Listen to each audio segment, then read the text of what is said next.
Yesterday, I told you about the insulin metabolism and glucose tolerance at midnight 12 a.m.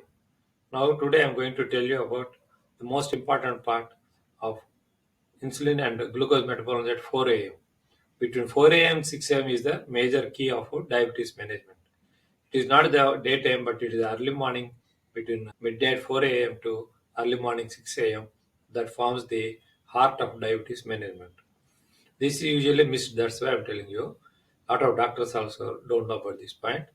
The main factor at 4 a.m. is it is a REM sleep, that is rapid eye movement sleep will be there. So brain will take a lot of glucose inside, and at the same time, our EGDR estimated glucose disposition rate is at very low level. So the entire glucose that is moving in the blood will be absorbed by the muscle.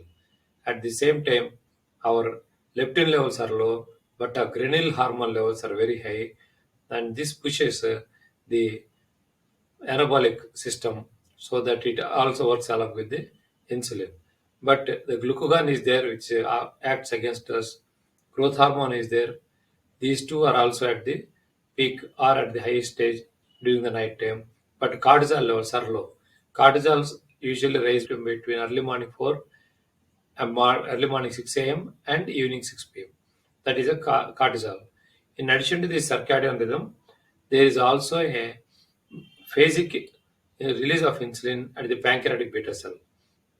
So, if there is any sleep disturbance in between midnight 10 p.m. to 4 a.m. and 4 a.m. to 6 a.m., the entire metabolism of glucose and insulin are altered, and you'll be seeing very high insulin levels at early morning, and you'll be seeing very high cortisol levels. And in addition to this, our glucagon levels, our growth hormone and cortisol levels are go up, and you'll be seeing early morning very high amount of blood sugar.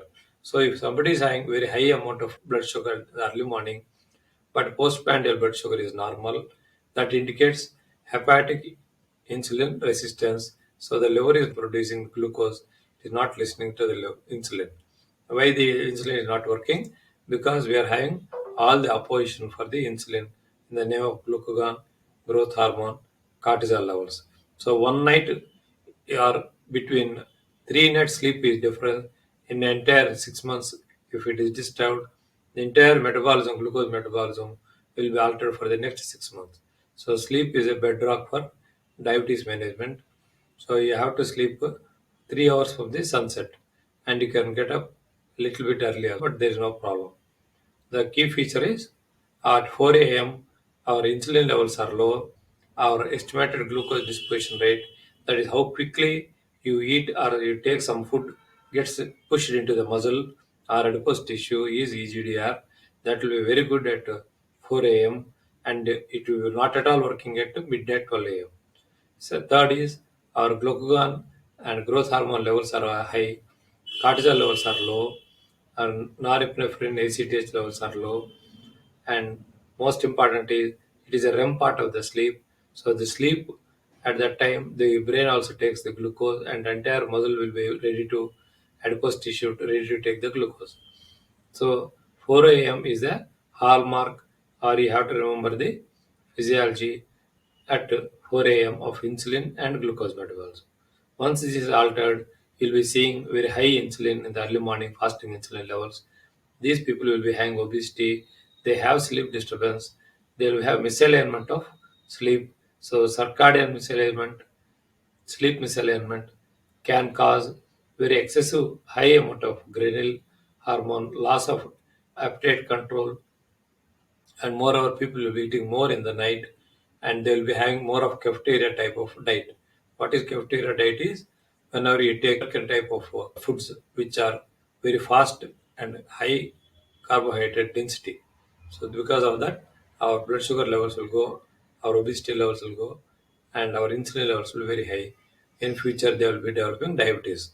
So best thing is if you are able to maintain the sleep pattern, majority of the diabetic and cardiovascular problems are disturbed or will be well controlled.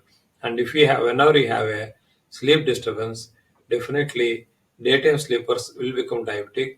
Those who are having a poor sleep patterns will have become diabetic. Sleep disturbed breathing (SDP), out of that one model is OSA. These people will also become diabetic, and all obesity people, they will be having a melatonin problem. That is, the melatonin at 4 a.m. actually will be coming down, but because of the disturbed sleep, it will be going up, and in the daytime also it causes insulin secretion reduction. So we will become very easily diabetic and obese. Thank you.